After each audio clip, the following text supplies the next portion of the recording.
The Niners take Nick Martin, round 3, Oklahoma State. He was more projected to go in round 4. Was hurt last year. He's a 5'11", 220-pound linebacker, built more like a old school strong safety. Runs a 4.52. Really, really athletic, but a bit small. What do you think of this pick? It's supposed to be the Dre Greenlaw pick. He's 100. He's small. 220. Excuse me. 220. What? I think he had like 26 reps on 225. That's really good. Solid. Man. Solid. He's fast. He ran a 4.51.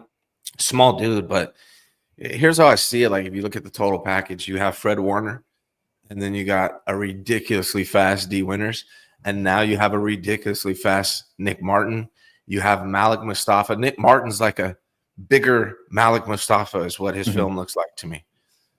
So he's kind of a wild card player. They can move him all around and use him in a million different ways. He could drop back damn near. I like the Nick Martin pick, dude. I sound like a homer.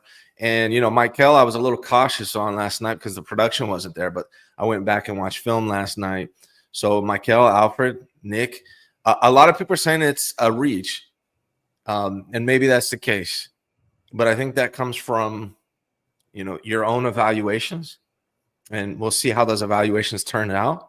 But for the 49ers, they got a guy that they wanted that filled their need. So we'll see what happens with him. But when I look at Nick Martin, small, yes, a lot smaller than Greenlaw, but fast as hell. He almost reminds me of D Winters in the way he is so fast and he's over pursuing sometimes. But I really think if anybody can fix that, it's probably Robert Saleh. And yeah, I mean, he reminds me of Quan Alexander. Remember, Quan was like that, about 6 feet, 225, and he would miss a ton of tackles. Now, he was coming off a torn ACL when the Niners got him, so his best football was really in Tampa. But he was really good in Tampa, and I think his thing was he was so fast, he'd be the first one over there. Would he finish the play? Not necessarily, but he'd slow up the ball carrier and allow the rest of the defense to get there and rally to make the tackle. And I think Saleh's always liked to have at least one linebacker on the field like that. He's had a bunch of Telvin Smith 10 years ago. He's had so many. And this is, he's one of the best D coordinators in the league. He's got a linebacker background. I don't think there's many guys who are better at scouting, drafting, and developing linebackers than him. So if he says this is the next Dre Greenlaw or the next Quan Alexander, I tend to believe him. Maybe I'm becoming a homer and soft in my old age, but I'm giving Saleh the benefit of the doubt here because of his track record. PrizePicks is sponsoring the Cohn Zone this year. PrizePicks is the leader in daily fantasy and the best place to win cash while watching sports.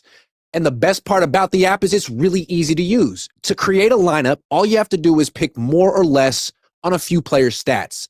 I'm a Niners guy. So when I'm doing PrizePicks, I'm looking, the last couple of years, I'm looking at Deebo Samuel because I know Deebo Samuel better than Deebo Samuel knows Deebo Samuel. So if it's like drops, I'm taking more.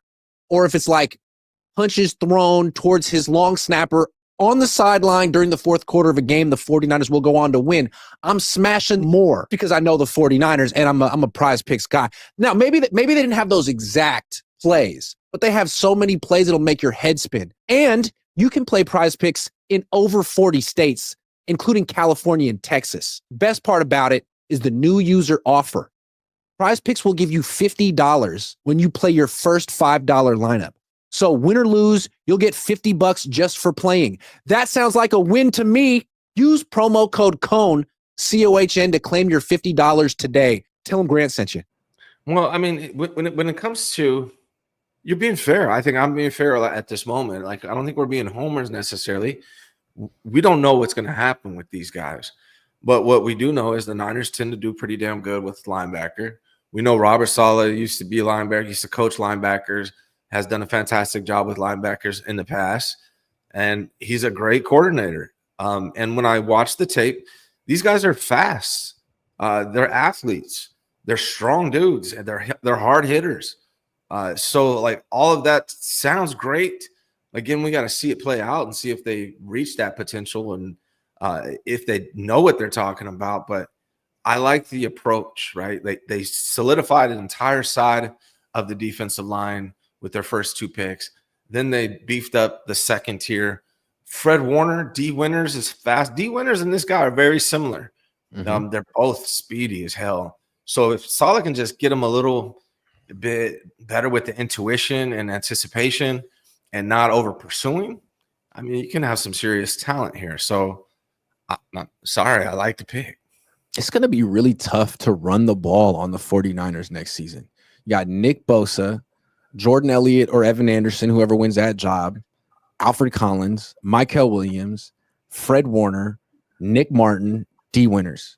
It's a good front seven, man. And then with Malik Mustafa lurking behind, it's a really, really good front seven. I'm not saying, I mean, the pass rush could be better for sure, but Yep. I mean, in this, you got Jalen Milroe in this division. You got Kyler Murray in this division. I mean, you got Jaden Daniels and Jalen Hurts in this conference. Like, you gotta stop the run. And the Niners, I mean, they're not a soft defense anymore. They were soft the last couple of years. I mean, they were good, but you couldn't call them tough. Now I think they're built to be tough. And I wonder when Saleh took this job, if he said, look, man, I'll take it, but I don't know what the hell you guys have done with this defense. It's an abomination. Let me start over. That's what I want. Give me like 4 picks. Let me start over. And they did. Well, you remember when he was being pursued, I mean, he had a ton of options. And we talked about on your show, and I said, I bet you part of the negotiations was, what do I get in the draft? And I think we're seeing it play out. I think he, the 4 first picks in this draft are defense. So I don't think it's too presumptuous to think that that's what happened here. So I like it, man. I think the 49ers' biggest weakness was stopping the run. Their first 2 picks are going to help with that. Their third pick is probably going to help with that, sideline to sideline. That's what Greenlaw was really good at. D Winters, this guy Nick Martin, hella fast, and Fred's out there to direct him. Saleh's out there to direct him. I think it's the formula. This draft reminds me so much of the 2017 draft, which was the Niners starting over with the clean slate. It was Saleh's first year. They went Solomon Thomas. I'm not saying these players are the same, but just the positions. They went Solomon Thomas, who was a defensive tackle and a defensive end in one, although he was neither. Then they went Reuben Foster, the linebacker, second level of defense. Then they went to Keller Witherspoon. So first level, second level, third level. It didn't work out, but that was the idea when building a defense. Now, instead of having this hybrid tweener, you go D end and D tackle. And you can't accuse either one of being a tweener. Like, that's a D end's D end and a D tackle's D tackle. Then you go linebacker, and then you go nickelback, which I find is interesting. Instead of getting a guy on the edge, another guy right in the middle of your defense, almost like a linebacker, someone that we've seen how Robert Saleh used nickels in the past. With K'Wan Williams, he was blitzing. I mean, he was like his secret weapon.